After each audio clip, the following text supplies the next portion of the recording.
Bonjour à tous, aujourd'hui on se retrouve pour une vidéo sur l'importance de nettoyer les objets anciens.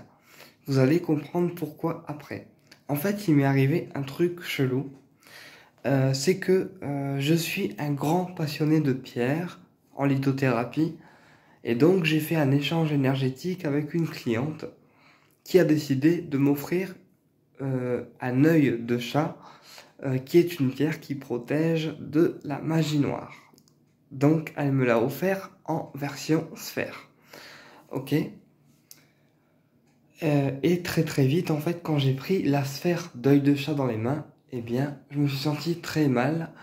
Et j'ai tout de suite compris, parce que je suis médium, que la sphère ne voulait pas rester avec moi et qu'en fait, elle ne m'aimait pas.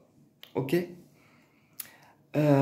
Et donc, j'ai posé la pierre sur la table de cuisine et je suis allé boire un coup et regarder la télé. Et d'un seul coup, j'ai entendu un gros boom.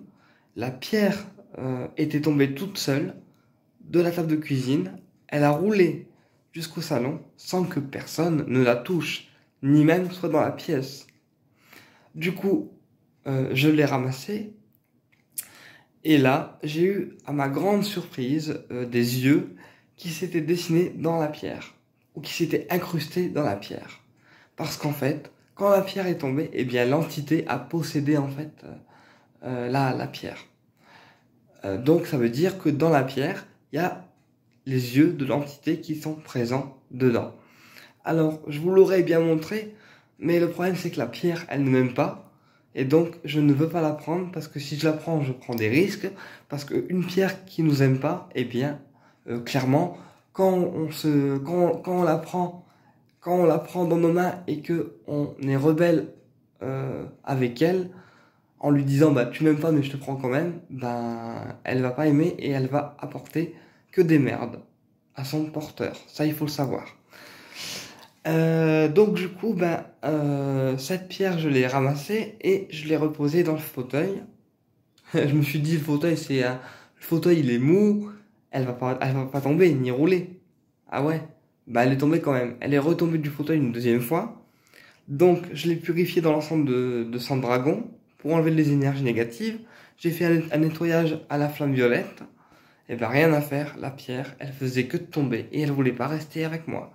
Donc, j'ai compris que la pierre, en fait, elle ne m'aimait pas et qu'elle voulait pas de moi. Donc, j'ai remis la pierre dans le plastique et demain, je la redonne à la terre parce que la pierre ne veut pas de moi.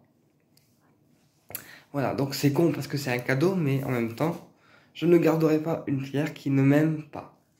Donc c'est pour ça que ce truc-là, chelou, qui m'est arrivé aujourd'hui, il m'a pensé à vous faire une vidéo parce que c'est hyper important de nettoyer les objets anciens, comme les meubles, comme les objets anciens qu'on achète dans les brocantes ou chez Emmaüs ou sur le Bon Coin, parce qu'en fait les objets anciens, on ne sait pas quelle histoire ils ont eu avant de venir chez nous, ni dans quelles mains ils ont été, et donc il est important de les nettoyer, parce qu'en fait l'objet garde quand même une énergie de son ancien propriétaire et de son ancienne vie.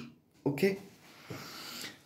C'est comme quand on achète un meuble, eh bien, il est important de le purifier à la sauge blanche ou de faire une purification dans votre lieu après avoir acheté le meuble, parce que le meuble, on ne sait pas dans quelle main il a été avant. Il se peut qu'il y ait des égrégores de colère si, par exemple, la personne qui l'avait avant avait des situations difficiles. Il se peut qu'il y ait de la colère si, par exemple, la personne qui l'avait avant a été battue. Auquel cas il y aura des égrégores de colère. Enfin, on ne sait pas quelle vie les meubles et les objets anciens ont eu avant nous, et donc c'est important de les nettoyer, parce que sinon, si on les laisse telles quelles, eh bien, les anciennes énergies qu'ils ont accumulées, forcément, ils vont les décharger à un moment donné. Et donc, ils vont les décharger sur qui? Eh bien, ils vont les décharger sur nous, leurs nouveaux propriétaires. Voilà.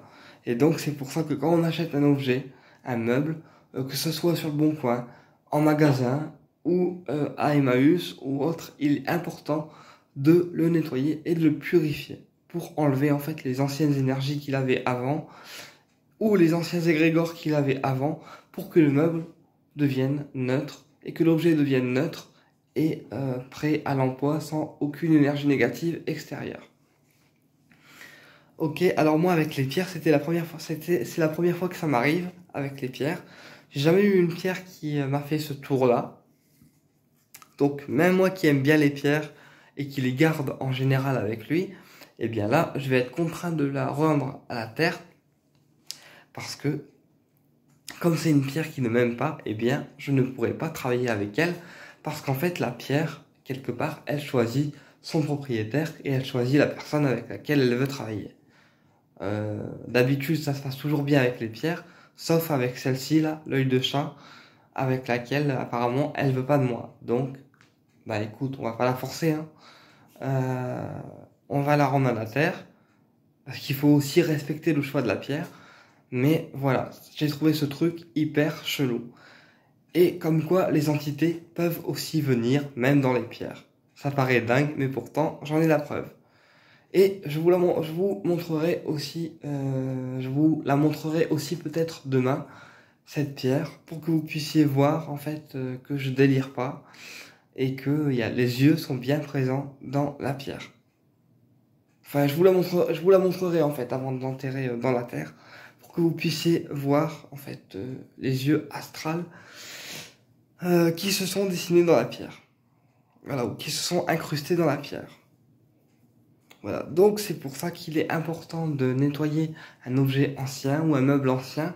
Et surtout, si vous avez une pierre qu'on vous donne, d'accord? Eh bien, nettoyez-la, puisqu'on ne sait pas à qui elle a appartenu avant et avec qui elle a travaillé avant. Donc, si c'est une pierre qu'on vous donne ou qu'on vous offre, eh bien, nettoyez-la. Et si vraiment vous sentez que la pierre, elle n'est pas contente d'être avec vous et qu'elle veut pas travailler avec vous, eh bien, la première chose à faire, c'est pas de la casser ni de l'acheter à la poubelle, d'accord? C'est de la rendre à la terre, qui est son élément naturel, d'accord? Quand une pierre ne veut pas travailler avec nous, eh bien, on la rend à la terre pour lui dire, ben, ok, tu veux pas travailler avec moi, ben, je te rends à la nature et je te souhaite une belle reconstruction, en gros. Voilà. Donc voilà, c'était une petite vidéo pour vous expliquer tout ça. J'espère qu'elle vous a plu, qu'elle vous a apporté des renseignements et que vous avez appris des trucs. Et puis, n'hésitez pas à me laisser des commentaires et un pouce bleu vers le haut. Ça fait toujours plaisir. À très bientôt pour une prochaine vidéo.